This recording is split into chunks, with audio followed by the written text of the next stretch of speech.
Hari Om. Let's start with a prayer. Om Sahana Bhavatu Sahana Bhunaktu Saha Viryam Karavavahai Tejasvinavadhitamastu Mavid Vishavahai. Om Shanti Shanti Shanti. Chinmayam Vyapiyat Sarvam Trailokyam Sacharacharam Tatpadam Darsitam Yena Tasmai Sri Gurave Namaha. Sri Gurubhyo Namaha. Hari Om. We are analyzing now in more detail or exhaustively a little bit how exactly knowledge takes place. So taking example of Pratyaksha Pramana, so direct perceptual knowledge, you want to know how the process or mechanics of the knowledge we are trying to investigate. Now here there is a traditional understanding and where the scientific understanding somewhat differs here, and I'll try to point out that also. So a question we are asking is, how do we know any object? So when I say, taking an example of the chair we took, it's a chair that I see. Therefore it is a chair. So what do I really see? So we gather that the attributes of the chair only we learn. So the senses gather the information about the object based on the attributes, depending upon the sense capability and depending upon the environment which is conducive for the senses to operate perfectly. All that is behind in terms of how much information or to what extent information the senses can gather about the object. And these sense input are fed into the mind, and the mind is, this is called essentially the perception and the volition, and the mind projects this as a thought in the mind. That's called vritti. So now let's look at the sequence. When I see an object, what I am seeing through my senses are only the attributes of the object, form and color through the eyes, sounds from my ears, and sense of touch or sense of smell or sense of taste, or through the senses. Senses can only sense the attributes of the object, but not the substantive but not the material of the object. That's the reason why we have a story of Eureka, where says question is it really gold or not? But senses can see it is glittering like a gold, but we know all that glisters is not gold. So from the glittering aspect of it, we say it is gold, but further inquiry or test has to be done in order to prove whether it's a gold or not gold, and that's how the Archimedes story of Eureka came into picture. Implication is the senses can only gather the attribute. So number one, all knowledge that we gather through perceptual knowledge is only attributive knowledge. Now, how does this attributive knowledge occurs? We should know. And here, when it says attributes belong to the object, that's number one. So every object has its attributes. Now we classify the attributes as Tatastha Lakshana and Swabhavika Lakshana. Tatastha Lakshana is incidental attribute. Incidental attribute is, it so happened that I can identify that. A simple example is, this is a chair, this is a pen on the table. Please bring pen on the table, not the pen on the chair. So it is the same pen, but this particular pen is qualified by being on the table. But being on the table is only a tatastha lakshanam, an incidental qualification for that pen. It's not an inherent qualification for that. It need not have to be all the time on the table. Same pen can be somewhere else. At that time we don't call it as the pen on the table. So this Samyoga Sambandha, where two things are joined together, the table and the pen, we have provided a relationship, a temporal relationship for me, excuse me, for me to identify this is a pen that is on the table in contrast to the pen which is not on the table. This is called Tatastha Lakshanam, and we are going to use that Tatastha Lakshanam in defining Brahman later. There are Swabhavika Lakshanam, which are called inherent qualifications of the object. Swabhavika Lakshanam cannot be separated from the object. So this is called Viseshana Visheshya Sambandha. So the exhaustive analysis according to our Tarkikas, that is the Nyaya Vaiseshikas, says what is the relation between the attribute and the object. The Viseshana, that is attribute, and Visheshya, that is an object. And they call it a Samavaya Sambandha, is a relationship-less relation where this is related to that and not related to anything else. When say it is a blue lotus, the blueness belongs to that particular lotus compared to if there is any red lotus. So blueness is an attribute of that particular lotus, and I cannot separate the blueness from the lotus. But blueness by itself cannot stand by itself. It is a Viseshana, and it has to have a substantive or a noun to which it is qualifying. So lotus is the object to which it is being qualifying that blueness. Now let's define that everyone has some kind of attributes through which I know the object. And in fact, every object must have some attributes, and attributes are those that differentiate one object from other object. So every definition of an object involves it has this, therefore it is not that. Any chemist want to analyze a properties of the material, says I want to know what that material is. He has to analyze what are the attributes of that object based on its properties, which are attributes. I can differentiate it is this and not that. That's how chemical identification is done. So every knowledge is attributive knowledge, and these attributes we mentioned are Tatastha Lakshana and there is Swabhavika Lakshana.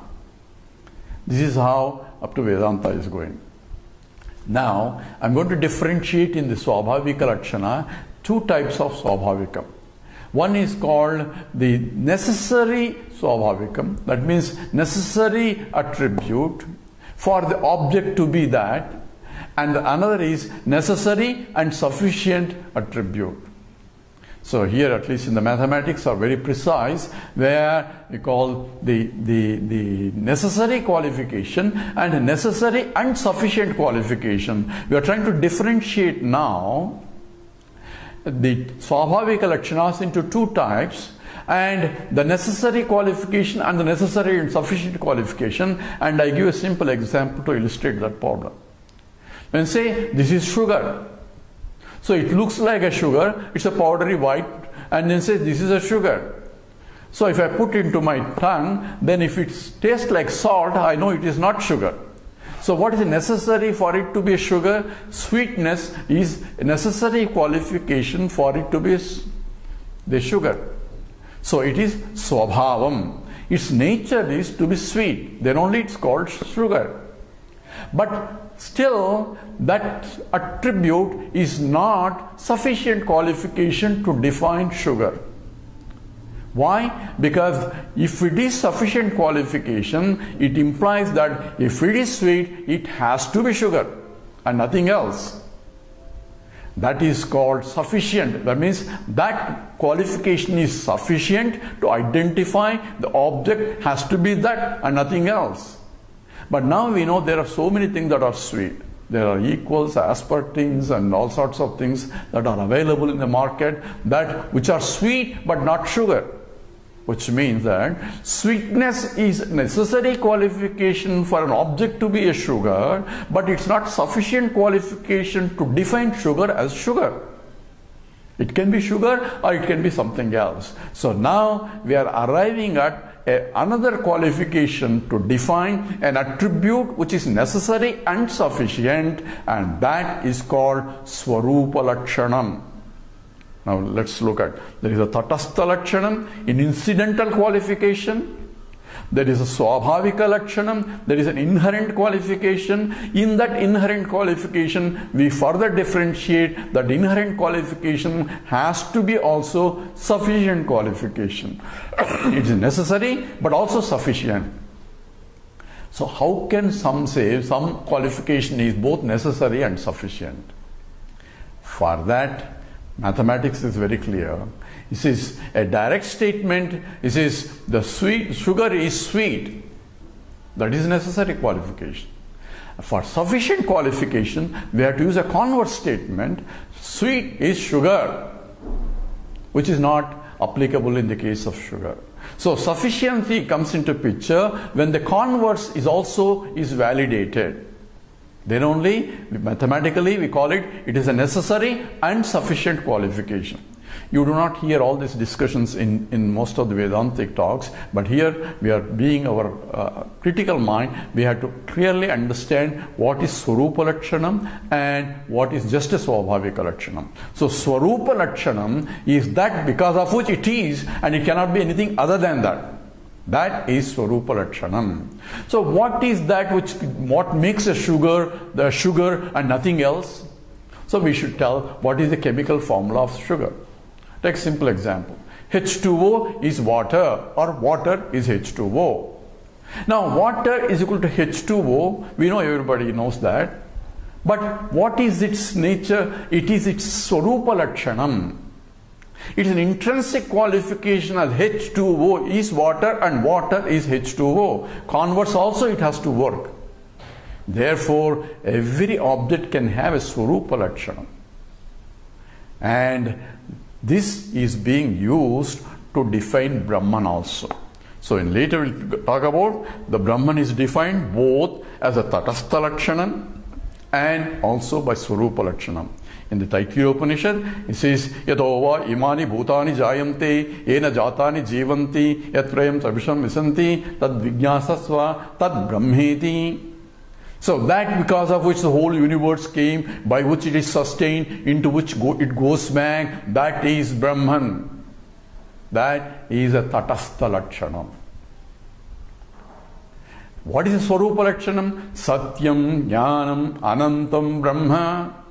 That is the Swarupa Lakshanam. So Swarupa Lakshanam means Sat is Brahman and Brahman is Sat. Existence is the nature of Brahman and Brahman is the nature of existence. Consciousness is the nature of Brahman and Brahman is consciousness. Anantam, Anandam is nature of Brahman and Brahman is Anantam and Ananda. It's not attributes. These are not really attributes. It is called Swarupam. Lakshanam in the sense they cannot directly point out this is Sat, I cannot say, because even the one who is saying it also has to be Sat, and it is only cannot be pointed out because there cannot be something objectifiable, therefore it's Brahman being infinite. Whereas I can say H2O I can quantify. Now we have come to one important statement that Brahman has Swarupa Lakshanam, and that Swarupa means it is necessary and sufficient qualification. Now in the Vedanta defines Brahman, which cannot be defined because infinite cannot be defined in this way, as pointing out, says Mahavakya, they call it great statement, is the first one says Prajnanam Brahma. And the way the Brahman is defined is using a converse statement. Means consciousness is Brahman. Just as H2O is water. Water is H2O, but H2O is water implies it is a Swarupa Lakshanam. And when it says consciousness is Brahman, that means where is there is a consciousness, it has to be Brahman. There is no two ways about it. Now, are you conscious? I hope so. So if you say, I am consciousness or I am conscious entity, according to the statement of the scriptures, you are Brahman. Because consciousness is Brahman. So we already analyzed one aspect before in the analysis of happiness. The happiness is coming from my own self. Therefore, the self and limitless alone is happiness. And that happiness that I am gaining, therefore, I must be Anantam. Therefore, I am Brahman. That is, from the point of Ananda Swarupa, we have already defined in a way that I cannot but be Brahman. Because that's what I am looking for. And now we are defining second aspect of it, is consciousness that I am, because I am conscious entity, by the statement of the scripture that consciousness in a converse way says Brahman, therefore I cannot but be Brahman, since I am a conscious entity. And scripture also will say existence is also Brahman. These are not three separate things: existence, consciousness, and the Anantam, the Anandatvam. They are not really separate, but looking at the Brahman from three different points. From non-existent things, I am existence. So Brahman has to exist. From the point of unconscious things, I am conscious entity. So Brahman has to be conscious. And from the point of limitations, Brahman is infiniteness, therefore Ananda Swarupam. So Satyam, Jnanam, Anantam are Swarupa Lakshanas, and Shankara gives an elaborate description of this in his Bhashya, because there he says Anantapad, because they are infinite, there are to be Swarupa Lakshana. We'll analyze that later a little bit, but in essence, they are intrinsic, necessary, and sufficient qualification, and you don't call it a really qualification because it is Anantam. Because it is infinite, I cannot point out, so infinite cannot have any qualifications. Why so? Because only qualifications belong to objects. We just said every object can be differentiated based on the attributes. And everything that has attributes has to be object. Now we are using a Converse statement. So every object has to have attributes. And now whatever has attributes has to be an object. In fact, Bhagavan Ramana uses the same, but tells that because Brahman is also an object for our worship, he should have attributes. But we say every attribute objects is an object, everything that has attributes is an object, and one object limits the other. Because the attributes of this is different from the attributes of that. By very differentiation, we are differentiating two objects, one is not the other. Therefore, if Brahman has an attribute, we are differentiating Brahman from other objects that have different attributes. But Brahman means infiniteness. So infiniteness is not an object for me. Therefore, infiniteness cannot be attributive. Because even so-called infinite statement is only saying that it is not finite. It's not an attribute. It's not a limited. That itself is a statement. So that we have established, number one, that Brahman as a Swarupa Lakshanam. And it is also defined using a Tatastha Lakshanam for us to know Brahman. Because how do we know Brahman? Satyam, Jnanam, Anantam, we cannot perceive what it is. Now we know what is creator, who is the creator, what is that, because we are looking at the creation. Therefore, scripture comes down to our level and defines the Brahman using a Tatastha Lakshanam. Where yatova imani bhutani jayante ena jatani jivanti yat prayam tabisham vishanti tat vijnasasva. Inquire into that from which the whole universe came, by which it is sustained, into which it goes back. This is all involved in the understanding now. Now let's come back to the object again. Senses can only gather attributes. Senses cannot gather the substantive, the material. So how do you know the material is there? Number one. Now senses only gathering attributes. How does the attributes senses can gather? Because attributes belong to the object. Right? Because when I say blue lotus, blueness belongs to the lotus. I cannot remove the blueness out of it. Blueness, lotus, it should be inherent with the lotus. So if I remove the blueness, it will not be any more blue. So blue lotus remain as a blue, but still I am gathering these attributes. So next, understanding is, it's not really attributes that I am gathering, it is a reflection of the attributes that I am gathering. Leaving the attributes as they are. So senses can only gather the reflection of the attributes, not the exact attributes, and the reflection attributes depending upon the sense capability. So even though it may be blue, I may not see completely blueness there because my senses are not capable of gathering that information. So now we have different categories. Every object must have attributes. I am seeing not the object. I am only gathering attributes and infer that there is an object with those attributes because we know that this object has an attributes and other object has different attributes. So there is an inherent inference involved in every knowledge in this. Even though it is a perceptual knowledge, there is indirectly immediate inference because we already concluded in the past based on experience that every object or every attribute should belong to some object. If I am gathering the attributes, there has to be a chair that has that attributes. There has to be a table that from which I am gathering the attributes. These are also implied in our perceptual knowledge. So we have to be careful now. We are analyzing. I am there as a subject. I am seeing the world. What I am really seeing, I am not seeing every object because every object, all the objects together makes a world. And I am seeing only attributive knowledge of the objects of the world. Not the real world, only attribute. But not even the attributes now, only reflection of the attributes only. All that has to be understood in the analysis of myself and the world. It's a very little bit a deeper subject, but this has to be clear, and for those who are familiar with the simple physics, it's easy to grasp. And we'll go even more deeper in the next class, what exactly we see also. So with this we'll stop now.